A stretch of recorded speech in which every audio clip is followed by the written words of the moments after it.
Carson Hocevar, and more.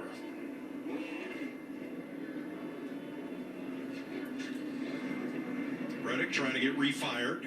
Yeah, we'll have to see the replay, but it looked like the 4 car gave the 45 car a pretty big shot because he just wasn't going in the middle of the corner, and I think a lot of that has to do with the tires.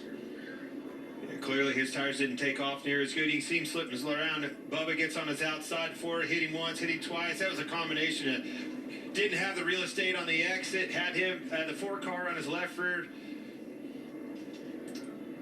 Then Zane Smith hits him on the inside. Tyler Reddick gets turned around and they pile up in the back. When the tires pick it back up, it feels like they're driving on ice. So this is certainly something we're watching and listening to. Drivers are going to have to contend with it all race long. That's a lot. Chase Elliott and crew talked about just that.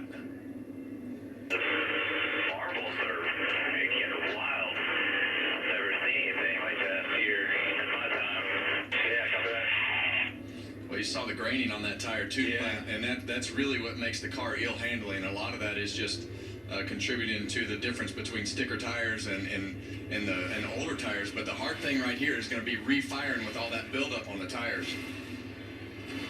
Today's aerial coverage provided by Goodyear, powering the race from green to checkered flag and every mile in between. Goodyear, more driven. That line just above it cleans up and, man, really takes off. Here's Denny to the outside of him. A little bit free into the corner, but all you have to do is get to there in position, take that exit away from him, and you're going to complete that pass pretty easy.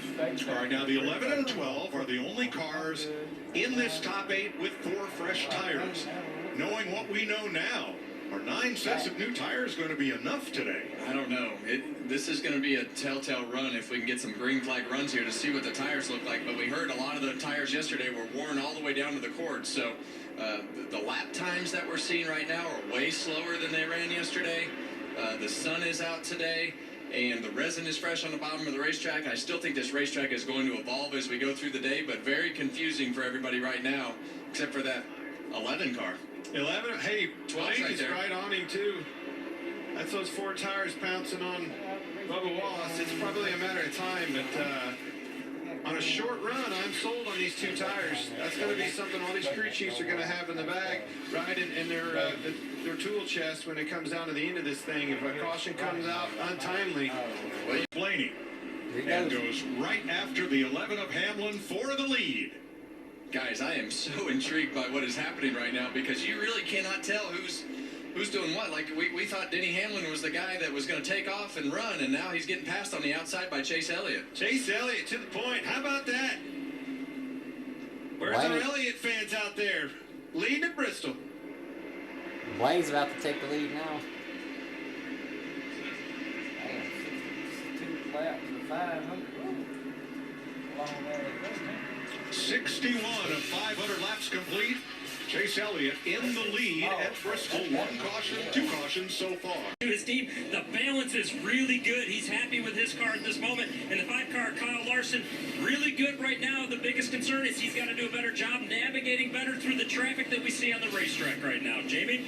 73 laps in, and these teams are coming in for their second set of sticker tires. The 11 of Denny Hamlin super tight into the corner, but as he moved up, it got better. The 12 of Ryan Blaney ran pretty hard there. He said needed to turn just a little bit better, but no big complaints from either 2 of these drivers.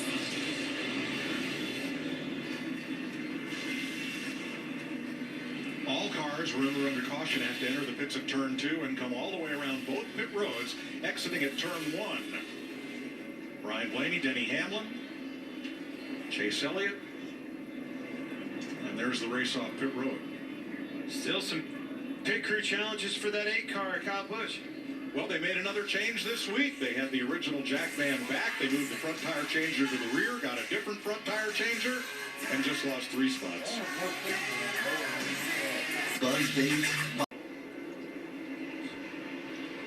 We see both of these guys in that second lane.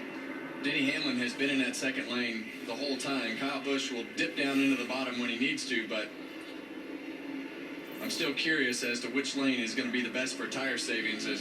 As we heard Regan tell us, all the tires were wore out down to the cords, and they're graining really bad on their way to the cords. And as soon as they're wearing out to these cords, you can just see it. I mean, it's instantaneous. They start slipping, sliding around, and headed to the back. Yeah, the lap times just immediately start slowing down into the 17-second bracket.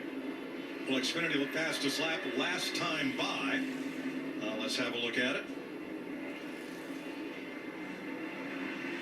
Kyle Busch the quickest. Chris Buescher trying to get to the front. Denny Hamlin trying to hold the lead. John Hunter Nemechek back in 12th. And Alex Bowman currently 10th. You come to Bristol to watch a race, whether you're a broadcaster, a fan, a cameraman, a director.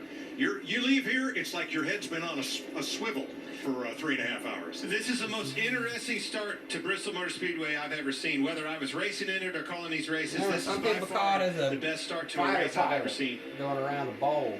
Another person called it as being in a drag, going around and around. It's Bubba Wallace way off the pace in the exit of 4. Caught up in the marbles. I think that's half of it. You get